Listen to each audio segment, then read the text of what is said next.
Hello, welcome to Kush News, the newscast of the African diaspora. I'm your anchor, Ochanda, daily bringing you the top stories from Africa and the Caribbean. Let's take a look at today's news on Monday, May 29th, 2023. We go to Nigeria, where the new president has been inaugurated. Bola Ahmed Tinubu has been inaugurated as the 16th president of the Federal Republic of Nigeria. His victory back in February 25th had steeped in controversy as the election was marred by widespread allegations of corruption, including voter suppression. At the inauguration dinner, Tinubu expressed his unwavering commitment to delivering on his promises to revive Nigeria's growth trajectory despite the challenges that it faces. Outgoing President Muhammadu Buhari, in his farewell speech, expressed gratitude to the distinguished guests who honored Nigeria with their presence. Also in attendance at the inauguration was Aliko Dangote, whose oil refinery had also opened up here recently. President Buhari also apologized for some economic policies of his administration that caused suffering to Nigerians. Buhari commended the aggrieving candidates for believing in the Nigerian judiciary by approaching the court for a redress, but assured them that the results were credible and that the vote was fair and transparent, said by the outgoing Nigerian president. Those in Nigeria, congratulations to your new incoming and inaugurated president, Bola Tinubu. From Kush News, to you guys and to Bola Tinubu's administration, congratulations. Let's go to Kenya, where they are talking about a railway. Kenya is working on a Kenya is working with three other African countries to connect the Indian and Atlantic Oceans through a trans-African railway. The president of Kenya, William Ruto, said that Uganda and the Democratic Republic of Congo will be working on the project. The agreement will see that each country will put up a railway connecting one nation to other border points. Ultimately, the line will start from the coast of Kenya and end in Congo's coast, and vice versa. The president of Kenya had stated, "We are currently having a conversation between Kenya, Uganda, and DRC, including Brazzaville and Kinshasa, to see how we can connect the Indian Ocean to the Atlantic. I think there's only a section of 1,000 kilometers of rail, and that should be connected. The connectivity is set to boost trade between the East African and West African nations by reducing the time that goods take to move within the continent. Currently, goods traveling through other countries have a good system and impending trade. However, the project will make trade viable between Africa and America, as well as the regions inside the continent." The president said, "And as countries, we are prepared to work on these things together. We can do our section and our part here in our country of Kenya."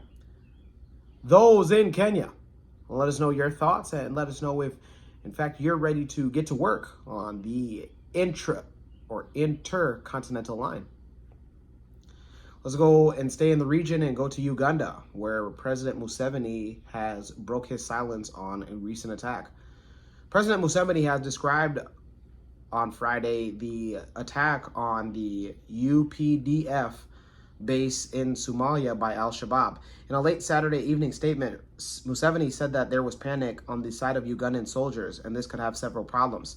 He stated those defenses are quite strong, although they are guarded by light weapons. There were 2 tanks and 2 anti-aircraft guns. Some of the soldiers there did not perform as expected and panicked, which caused disorganization. The Friday early morning attack targeted a Ugandan base troop and a forwarding base in Bulo Berer, about 120 kilometers southwest of the capital of Somalia called Mogadishu. Al-Shabaab claimed in a statement that it had carried out the suicide attacks and killed the 137 Ugandan soldiers, whereas others were taken as prisoners of war. However, these claims have not been identified yet by Kush News or verified by anybody else. In the first detailed statement about the incident, the president said that there was panic among the soldiers when the attack happened. He explained that the Ugandan unmanned aerial vehicles, also known as drones, were watching the entire scenarios from the sky and were directing fire. The president said that this was a missed opportunity for the UPDF soldiers to annihilate the insurgents, but noted that nothing less, they will regret their actions. He stated, The operations are continuing and they will regret their actions. Condolences to the country and to the families of those who died. Just like the earlier statements by the African Union, the president's statement too was devoid on the number of casualties. Those in Uganda, let us know if you share the same sentiments with your president. Also, if you are a soldier that is looking to maybe be stationed in any other countries outside of Uganda, we want to hear directly from you. Let's go to the Caribbean and end it there, specifically with Guyana, where political parties sign a code of conduct. 3 political parties in Guyana have signed the Ethic Relations Commission's code of conduct ahead of the June 12th local government elections. Executive Secretary of the People's Progressive Party, Zulfikar Mustafa, were among many party representatives signing the code on Saturday. Several political parties, including independent groups and individuals contesting local government elections, have indicated that they will not be signing the code of conduct. They stated that we're extending the period with the hope that others will change their mind, adding that this was the first time that this was being held in a signing event for a local government election.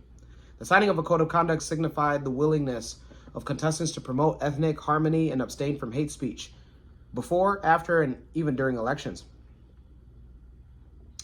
The call for response approaches to ensure the remaining period for campaigning is free of ethnic division, discrimination, hate speech, incitement of violence, provocation, and provocation, while reminding that achieving harmony in Guyana takes a collective approach within the involvement of those who hold and aspire to hold public offices. An official said, "We are optimistic that this, with sustained and genuine efforts from all, is the task of prompting harmony and would become less challenging. The code of conduct therefore becomes an important step in that journey." Those in Guyana, well, let us know your thoughts on political party members signing a code of conduct, and if you feel like it will lead to long-term solutions for those things that go against it. When we come back, we will have today's African proverb of the day. Don't go anywhere.